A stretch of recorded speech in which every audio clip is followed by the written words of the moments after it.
교훈 1장 1절. 상제께서 이민년 여름철을 맞이하여 형렬의 집에 가셔서 지내시니라. 그는 집안이 가난하여 상제께 드리는 공궤가 소략하고 더욱이 가뭄 때문에 밭에 심은 채소도 가뭄을 탄 탓으로 더욱 걱정 근심하니 그 사정을 관찰하시고 상제께서 산중에 별미가 있는 것이 무엇이려 채소에 별미라도 있어야 할 터이니라고 하시고 걱정 근심을 말라 하셨도다. 이 말씀이 계신 후 채소가 잘 자라 형렬이 한결 근심을 덜었도다. 2절. 상제께서 처음으로 따르는 사람에게는 반드시 자신이 그동안 지내오던 허물을 낱낱이 회상하여 마음속으로 사하여 주시기를 빌게 하고 미처 생각지 못한 허물을 하나하나 깨우쳐 주시고 또 반드시 그의 몸을 위하여 척신과 모든 거백을 풀어 주셨도다. 3절. 김형렬은 이민년이 되어 상제께서 본댁에 머무실 때마다 상제를 찾아뵈었곤 하였고 상제께서 본댁에서 하운동으로 자주 내왕하셨기에 그 중로에 있는 소태원 마을 사람들은 상제와 형렬을 잘 알게 되었도다. 4절. 상제께서 이에 4월 보름에 김형렬에게 신법을 전수하시고 9월 19일까지 수련을 계속하도록 하셨도다. 5절. 상제께서 하루는 교훈을 보리라 하시더니 새순물을 대하시면서 옆에 있는 사람들에게 눈을 감고 보라고 말씀하시기에 모두들 눈을 감고 물을 들여다보니 갑자기 물이 큰 바다가 되고 바닷속에 뱀머리와 용꼬리가 굽이치는지라. 모두들 본대로 고하니 상제께서 나의 형체는 사두 용민이라 말씀하셨도다. 6절. 상제께서 이민년 4월에 정남기를 따르게 하시고 금국은 수류면 원평에 있는 김 성보의 집에 가셔서 종도들과 함께 지내셨도다. 이때 김형렬과 김보경이 찾아왔도다. 상제께서 보경에게 유불선 세 글자를 쓰게 하고 정좌하여 눈을 감고 글자 하나를 짚게 하시니 보경이 불자를 짚자 상제께서 기쁜 빛을 나타내시고 유자를 짚은 종도에게 유는 부유라고 일러주셨도다. 7절. 7월에 상제께서 본댁에 돌아와 계심으로 김형렬은 상제를 배하라고자 그곳으로 가다가 문득 소태원 마을 사람들의 이목을 꺼려 좁은 골목길에 들어서 가다가 본댁에서 하운동으로 향하시는 상제를 만나 배웠고 기뻐하였도다. 형렬은 반기면서 좁은 길에 들어선 것을 아뢰고 이 길에 들어서 오지 않았더라면 배옵지 못하였겠나이다고 여쭈니라. 상제께서 가라사대 우리가 서로 서로 멀리 나뉘어 있을지라도 반드시 서로 만나리라. 내가 마음에서 우러나와서 나를 좇고 금전과 권세를 얻고자 좇지 아니하는도다. 시속에 있는 망량의 사귐이 좋다고 하는 말은 귀여운 물건을 늘 구하여 주는 연고라. 내가 망량을 사기려면 진실로 망량을 사기라고 이르셨도다. 형렬은 말씀을 듣고 종도들의 틈에 끼어서도 남달리 진정으로 끝까지 상제를 좇았도다. 8절. 김형렬은 신법을 받은 후부터 수련을 계속하다가 9월 19일에 끝마쳤도다. 이날에 상제께서 형렬에게 가라사대 그만 그칠지어다. 다른 묘법은 때가 이르면 다 열어주리라 하시니라. 상제께서 모든 천지공사에 신명을 모으고 흩어지게 하는 일과 영을 듣는 일에 무리들을 참관케 하고 또 풍우를 짓게도 하시면서 그 참관한 공사의 조항을 일일이 묻고 그 본 바의 확실 여부를 시험하셨도다. 이로써 상제께서 자신을 좇는 무리들에게 공사의 확신을 얻게 하셨도다. 9절. 상제께서 어느 날 김형렬에게 가라사대 서양인 이마두가 동양에 와서 지상 천국을 세우려 하였으되 오랫동안 뿌리를 박은 유교의 폐습으로 쉽사리 개혁할 수 없어 그 뜻을 이루지 못하였도다. 다만 천상과 지하의 경계를 개방하여 제각기의 지역을 굳게 지켜 서로 넘나들지 못하던 신명을 서로 왕래케 하고 그가 사후에 동양의 문명신을 거느리고 서양에 가서 문운을 열었느니라. 이로부터 지하신은 천상의 모든 묘법을 본받아 인세에 그것을 베풀었노라. 서양의 모든 문물은 천국의 모형을 본뜬 것이라 이르시고 그 문명은 물질에 치우쳐서 도리어 인류의 교만을 조장하고 마침내 천리를 흔들고 자연을 정복하려는 데서 모든 죄악을 끊임없이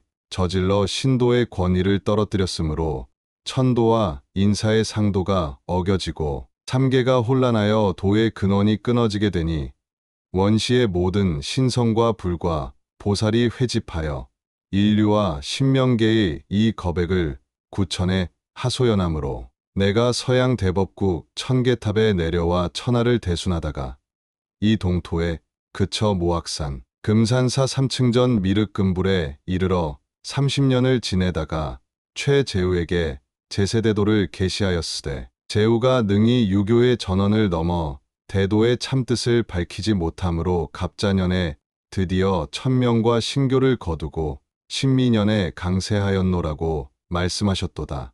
10절 상제께서 교훈을 펼치신 후 때때로 종도들에게 옛사람의 이야기를 들려주시니라. 그 사람들 중에는 강 태공석 가모니 관운장이 마두가 끼었도다.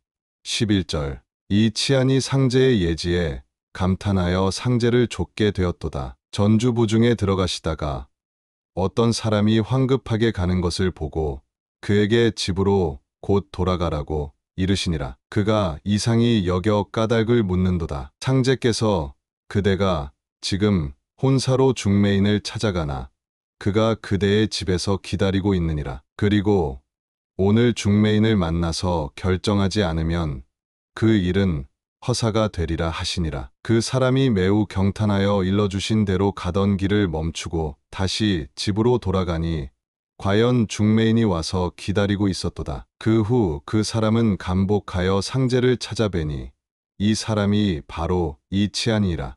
12절 김병욱은 계묘년 4월부터 남원의 세금을 거두는 관직에 있게 되었도다. 이때에 박영효가 일본에 망명하여 혁명을 도모하고 병욱이 또 그에 연루하였도다. 관은 그 당원을 체포하기로 정하고 8월에 포교가 서울로부터 남원으로 내려와서 병욱을 찾았도다. 전주 군수권 직상이 병욱의 거처를 알기 위해 포교를 전주에서 남원으로 보냈도다. 그 전날 미리 상제께서 남원에 가셔서 병욱을 숙소의 문 바깥에 불러내시고 그로 하여금 수합한 세금을 숙소 주인에게 보관시키고 가죽신 대신에 집신을 신게 하고 밭둑과 언덕을 걸으시니 병욱은 묵묵히 뒤만 따랐도다. 한 주막에서 점심을 끝내시고 다시 걸어가시다가 그의 선산 밑에 이르니 때는 이미 저물었도다. 그제서야 상제께서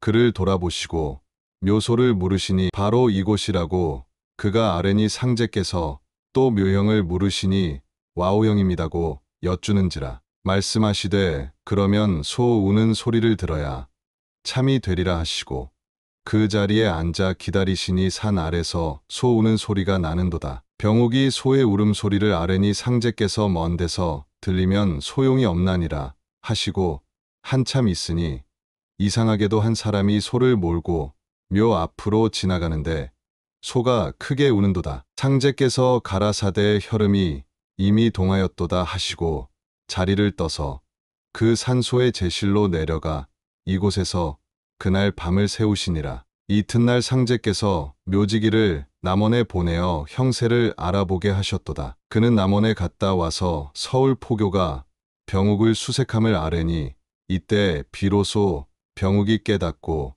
크게 두려워하여 몸둘 곳을 모르도다. 상제께서 다시 묘지기에게 여자가 타는 가마를 마련케 하고 병욱을 거기에 태우고 전주 상관 좁은 목에 이르러 병욱으로 하여금 먼저 서원규의 집에 가서 정세를 자세히 살피게 하시니라. 그가 먼저 원규의 집에 들어서니 원규가 몹시 놀라면서 그대가 어떻게 사지를 벗어났으며 또 어떻게 하려고 이런 위지에 들어섰느냐. 너무나 급한 화이기에 미처 연락할 새가 없었노라. 여러 친구와 그대의 가족들이 근심 걱정하는 중인이라고 말하는도다. 병욱은 포교들이 전주를 떠나 남원으로 향하고 상제와 자기가 남원을 벗어나온 때가 겨우 한나절 사이밖에 되지 않는 것을 원규로부터 듣고 상제께서 천신이심에 탄복하여 맞이 아니하는도다. 포교는 남원에 이르러 병욱을 수색하다가 찾지 못하고 전주에 되돌아와서 군수권 직상을 조르고 각처에 게시하거나 훈령을 내려 병욱을 잡아들이게 하는 중이었도다. 13절 병욱은 서원규의 약국이 서천교 내거리에 번화한 곳임을 몹시 걱정 근심하였으되 상제께서 나중에 찾아오셔서 병욱에게 근심 말라고 이르시니라. 상제께서 병욱을 데리시고 왕래하시면서 거리에서 병욱의 이름을 높이 부르시니 그는 더욱 당황하여 모골이 송연한 때가 한두 번이 아니었고 여러 사람을 이곳저곳에서 만났으되 그를 알아보는 사람은 한 사람도 없었도다. 14절 그 후에 상제께서 병욱을 장 흥애의 집으로 옮기고 그곳에 석 달 동안 머물게 하셨도다. 석 달이 지나서 상제께서 병욱에게 마음을 놓으라고 이르시니라. 일로전운이 급박하여 일병이 국토를 통과하고 국금을 해제한 때가 되니 박영효에 대한 조정의 혐의도 풀렸도다. 15절 이에 7월에 동학당원들이 원평에 모였도다. 김형렬이 상제를 배웁고자 이곳을 지나다가 동학당이 모여있는 것을 보고 상제를 찾아뵈었고 그 사실을 아뢰니 상제께서 그 모임의 취지와 행동을 알아 오도록 그를 원평으로 보내시니라. 그는 원평에서 그것이 일진회의 모임이고 보구간민을 목적으로 내세우고 대회 장소가 충남 강경임을 탐지하고 상제께 되돌아가서 사실을 아뢰었도다. 이 사실을 들으시고 상제께서 그네들로 하여금 앞으로 가보와 같은 약탈의 민폐를 없애고 저희들 각자가 자기의 재산을 쓰게 하리라. 내가 먼저 모범을 지어야 하리라 말씀하시고 본댁의 살림살이와 약간의 전답을 팔아 그 돈으로 전주부중에 가셔서 지나가는 거린에게 나누어 주시니라. 이로부터 일진회원들은 약탈하지 않고 자기 재산으로 행동하니라. 이 일로써 전주부민들은 상제께서 하시는 일에 감복하면서 공경심을 높였도다. 16절 원일이 자기 집에 상제를 모시고 성인의 도와 웅패의 수를 말씀 들었도다. 그것은 이러하였도다. 재생의세는 성인의 도요 재민혁세는 웅패의 술이라. 벌써 천하가 웅패가 끼친 괴로움을 받은 지 오래되었도다. 그러므로 이제 내가 상생의 도로서 화민 정세하리라. 너는 이제부터 마음을 바로 잡으라. 대인을 공부하는 자는 항상 호생의 덕을 쌓아야 하느니라. 어찌 억조 창생을 죽이고 살기를 바라는 것이 합당하리요.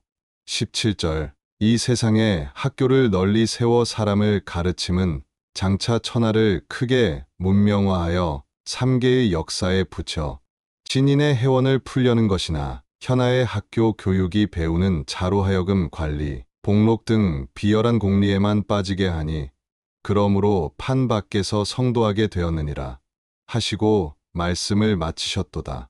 18절 그 후 광찬과 형렬이 상제와 함께 전주에 동행하였느니라. 김석이란 자가 문하에 입도하게 되었도다. 입도에 앞서 상제께서 광찬과 형렬을 좌우에 두고 청수를 앞에 놓고 두 사람에게 태일주를 21번 읽게 하신 후에 석으로 하여금 읽게 하셨도다.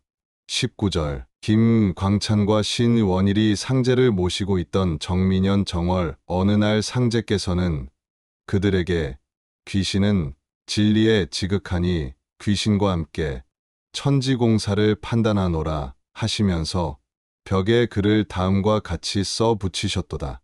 20절 종도들이 모인 곳에서 상제께서 3월 어느 날 가라사대 지금은 신명 해원시대니라. 동일한 50년 공부에 어떤 사람을 해원하리오. 최재우는 경신에 득도하여 시천주를 얻었는 바 기유까지 50년이 되니라. 충남 비인 사람 김경은은 50년 공부로 태일주를 얻었으되 그 주문을 신명으로부터 얻을 때에 그 주문으로써 많은 사람을 살리라는 명을 받았느니라고 말씀을 하시고 이어서 이 두 사람 중에 누구를 해원하리오라고 물으시니 시저하고 있던 종도들 중에서 광찬이 상제님의 처분을 기다리나이다고 아뢰니 상제께서 다시 말씀하시기를 시천주는 이미 행세되었고 태을주를 쓰리라 하시고 읽어 가르치시니 그 주문은 이러하였도다. 훔치훔치 태을천상원군 훔리치아도래 훔리한리 사바아 21절 상제께서 대응리로 행하실 때 박공우가 따라가니라. 상제께서 경석의 집에 들러 글을 써서 벽에 붙이고 내가 머무는 곳을 천지가 다 알아야 하리라고 말씀하시니 갑자기 천둥이 치는지라. 공우가 몹시 놀라고 마을 사람들도 뜻밖의 천둥을 이상히 여기니라. 이후에 일진회원인 안내성 문공신 황웅종 신경수 박장근 등이 상제를 추종하였도다. 22절 황응종이 노랑 닭 한 마리를 상제께 올리니라. 상제께서 밤중에 형렬에게 그 닭을 잡아 삶게 하고 김형렬 한 공숙 류찬명 김자연 김갑칠 김 송환 김광찬 황응종 등과 나눠 잡수시고 운장주를 지으셔서 그들에게 단번에 외우게 하셨도다. 이것이 그때의 운장주이니라. 천하영웅 관운장 의막처 근청천지 파리제장 육정육갑 육병육을 소솔제장 일반병영 사기음음 급급 열율령 사바 23절 김덕찬이 상제를 대함이 항상 거만하나 상제께서는 개의치 않으시고 도리어 덕찬을 우대하시더니 하루는 여러 사람이 있는 데서 공사를 행하실 때 크게 우레와 번개를 바라니 덕찬이 두려워하여 그 자리를 피하려 하니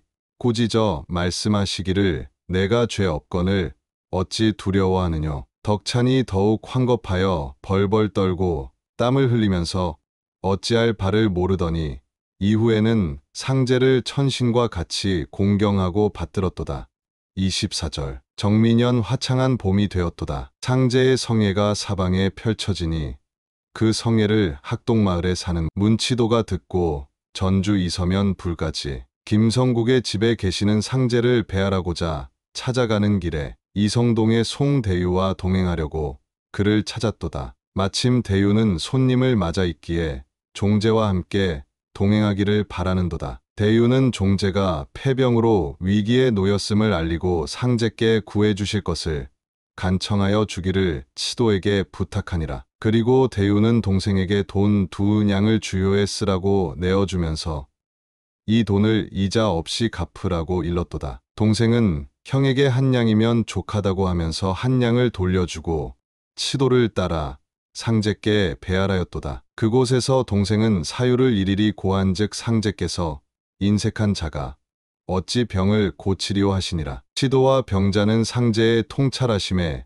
경복하여 병자는 스스로 송구스러워 귀가하니라. 치도가 병자로부터 받은 1냥으로 주요를 장만하여 성국으로 하여금 상제께 올리게 하니라. 그것을 보시고 상제께서 어찌 된 음식이냐고 물으시기에 성국이 치도의 공양임을 아뢰니라. 상제께서 말씀하시기를 그 돈이 오늘 저녁에 많이 늘어날 것이었는데 부질없는 짓이라 하시니 치도가 놀라며 상제에 깊으시고 신성하시고 고명하심에 당황하여 물러가기를 여쭈니 오늘 저녁부터 병자는 보리밥을 먹이라고 하시므로 이 사실을 병자에게 전하니 그날 저녁부터 보리밥을 먹기 시작하여 병의 차도를 보고 후에 폐병의 괴로움으로부터 재생되었도다. 이 일로써 상제의 성에는 더욱더 마을에서 마을로 퍼졌느니라. 25절 상제께서 정민년 가을 어느 날 신원일과 박공우와 그 외 몇 사람을 데리시고 태인 살포정 주막에 오셔서 쉬시는데 갑자기 우레와 번개가 크게 일어나 집에 범하려 하기에 상제께서 번개와 우레가 일어나는 쪽을 향하여 꾸짖으시니 곧 멈추는지라. 이때 공우는 속으로 생각하기를 번개를 부르시며 또 때로는 꾸짖어 물리치기도 하시니 천지조화를 마음대로 하시는 상제시라. 어떤 일이 있어도 이분을 좇을 것이라고 마음에 굳게 다짐하였더니 어느 날 공우에게 말씀하시기를 만날 사람 만났으니라는 가사를 아느냐 하시고 이제부터 내가 때마다 하는 그 식고를 나에게 돌리라 하시니 공우가 감탄하여 여쭈기를 평생의 소원이라 깨달았나이다. 원래 공우는 동학신도들의 식고와는 달리 하느님 배어지소서라는 발언의 식고를 하였는데 이제 하시는 말씀이 남의 심경을 통찰하심이며 조화를 임의로 행하심을 볼 때 하느님의 강림이시라고 상제를 지성으로 받들기를 결심하였도다. 26절 상제께서 정민년의 태인 고현내 행단에 이르러 차 경석에게 무릇 큰 일꾼의 신법은 영웅의 마음을 사로잡을 수 있는 처세에 힘쓰고 공이 있으면 상과 녹을 주고 무사람과 뜻을 통하는 데 있다. 그러므로 여러 사람이 서로 좋아하면 이루지 못하는 일이 없고 서로 싫어하면 기울이지 않는 일이 없나니 나라가 잘 다스려지고 집안의 편함은 사람을 얻는 데 있고 만국 패가는 사람을 잃는 데 있느니라. 다음에 품은 뜻은 다같이 그러한 의지를 얻고 싶음이라. 란글 한 절을 외워주시고 잘 지키기를 바라시면서 수부가 들어서야 하느니라고 이르시니라. 경석이 상제를 모시고 돌아와서 그 이종매 고부인을 청거하니 이날이 동짓달 초사흔날이니라. 27절 상제께서 동짓달 28날 정읍 대응리 차 경석의 집에 이르셔서 포정소를 정하고 공사를 행하셨도다. 28절 상제께서 어느 날 상량 공사를 보실 때 있는 기운 그대로 풀어버릴 수밖에 없다 하시고 경석에게 백목을 가져오게 하고 공사를 행하시다가 백목이 모자라 그로 하여금 백목을 더 가져오게 하고 상량 공사를 마치셨도다. 29절 또 형렬에게 말씀하시기를 성인의 말은 한마디도 땅에 떨어지지 아니하나니 고대의 자사는 성인이라. 위후에게 말하기를 약차불이 국무유의라 하였으되 위후가 그 말을 쓰지 않았으므로 위국이 나중에 망하였다 하셨도다. 30절 상제께서 정민년 섣달 20사흘에 신경수를 그의 집에서 찾으시니라. 상제께서 요의 역상 1월 성신 경수인시에 대해서 말씀하시기를 천지가 1월이 아니면 빈 껍데기요 1월은 지인이 아니면 허영이요 당요가 1월의 법을 알아내어 백성에게 가르쳤으므로 하늘의 은혜와 땅의 이치가 비로소 인류에게 주어졌나니라 하셨도다. 이때 상제께서 1월 무사 치만물 강산유도 수백 행을 가르치고 오주를 지어 천지의 진액이라 이름하시니 그 오주는 이러하도다. 신천지가 가장세 1월 만사지 시천주 조화정 영세 불망만사지 복록 수성경신 수명성경신 지기금지 원이대강 명덕관은 팔은 파량 지기금지 원이대강 삼계에마 대제신이 원진천존 관성제군 31절 문공신과 박장근이 화춘 세 사람은 고부화액을 당하고 상제를 원망하며 불경한 패설을 일삼았도다. 이 화춘은 3월에 의병에게 포살되었고 박장근은 의병으로부터 매를 맞고 뼈를 부러뜨렸도다. 상제께서 이 사실을 전해 들으시고 공신에게 마음을 바로잡을 것과 천노가 있음을 알려주시니라. 그리고 상제께서 글을 써서 불사르셔서 이 화춘을 귀신으로서 위안하셨도다. 32절 상제께서 김경학의 집에 대학교를 정하시고 학교는 이 학교가 크니라. 이제 해원시대를 당하였으니 천한 사람에게 먼저 교를 전하리라 하시고 경학을 시켜 무당 6명을 불러오게 하고 그들의 관건을 벗기고 각자 앞에 청수를 떠놓고 그것을 향하여 사배를 하게 하고 시천주 3번을 제각기 따라 읽게 하셨도다. 이것을 끝내고 그들의 이름을 물은 다음에 각자로 하여금 청수를 마시게 하니 이것이 곧 복록이로다. 이것이 해원시대에 접어들어 맨 먼저 천한 사람들에게 교를 전하신 것이었도다. 33절 공우가 어느 날 상제를 찾아뵈었고 도통을 베풀어 주시기를 청하니라. 상제께서 이 청을 꾸짖고 가라사대 각 성의 설령신이 한 명씩 천상 공정에 참여하여 기다리고 있는 중이니 이제 만일 한 사람에게 도통을 베풀면 모든 설령신들이 모여 편벽됨을 힐난하리라. 그러므로 나는 사정을 볼 수 없도다. 도통은 이후 각기 닦은 바에 따라 열리리라 하셨도다.